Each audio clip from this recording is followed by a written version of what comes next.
એક દવાખાનાની અંદર એક દર્દી જાય છે, રિપોર્ટની અંદર નીકળે છે કે તમે 6 મહિનાની અંદર એક્સપાયર થવાના છો, તમારે એવું કેન્સર છે. એટલે એ માણસ ગભરાઈ જાય છે, મારે જીવવાની બહુ ઈચ્છા છે. ડોક્ટર એમ કે જીવીને શું કરીશું? બહુ બધું કરવું છે. બહુ બધું ની લિસ્ટ બનાવો, કદાચ જીવી જાનું, ઓપરેશન સક્સેસ થાય તું કરીશું. એટલે સરસ મજાનું લિસ્ટ બનાવે છે. લિસ્ટમાં પેલું લખે છે, અત્યાર સુધી ઘણા લોકો મારી પાસે આવી મીઠી વાણીનો ઉપયોગ કર્યો, મીઠું વર્તન કર્યું, છતાં પણ હું મારી રીતે મારા મૂડ પ્રમાણે મેં વર્તન કર્યું છે.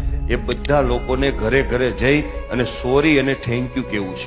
ઘણા લોકોએ પાછળથી વખાણ કર્યા છે, પણ હું એને ઓળખી નથી શક્યો. જે મને મોડા ઓળખાણા છે એ બધાને જઈને મારા આભાર વ્યક્ત કરવો છે. સાહેબ, લિસ્ટ આવડું મોટું બનાવ્યું, એ લિસ્ટની અંદર એક પણ વાક્ય એવું નહોતું કે મારે કોઈનું અહિત કરવું છે. શું કામ? એને ખબર છે મોત સામે ઊભું છે, એટલા માટે. આ નિર્મળતા, વર્તન, જિજ્ઞાસા, આ બધી વસ્તુ આવતી શું કામ નથી? કારણ કે વ્યક્તિને એમ છે કે હું 500 વર્ષ જીવવાનો છું. મારો કહેવાનો મતલબ એ છે કે એ માણસને ખબર હતી કે હું કાલ વયો જવાનો છું. તો સાહેબ, આપણને શેનો ફાકો? આ પેલો શ્વાસ લીધો, બીજો લઈ શકશું કે નહીં એ આપણી ઓકાત નથી. એટલા માટે મારે કવિતામાં લખવું પડે કે કેટલાય ગયા ને કેટલાય આવીને આમ જ ફરે છે. પેઢીયું બળીને રાખ થઈ ગઈ તો એ બધે આમ જ ફરે છે. માલિક નથી તો માલિકીના પુરાવા લઈને ફરે છે. ઓઢણું ઈશ્વરનું ઓઢીને પોતે જ ઈશ્વર થઈને ફરે છે. કેટલું સરસ નાટક માણસ કરે છે તો ઈશ્વર એને રોજ માફ કરે છે અને રોજ પ્રેમ કરે છે.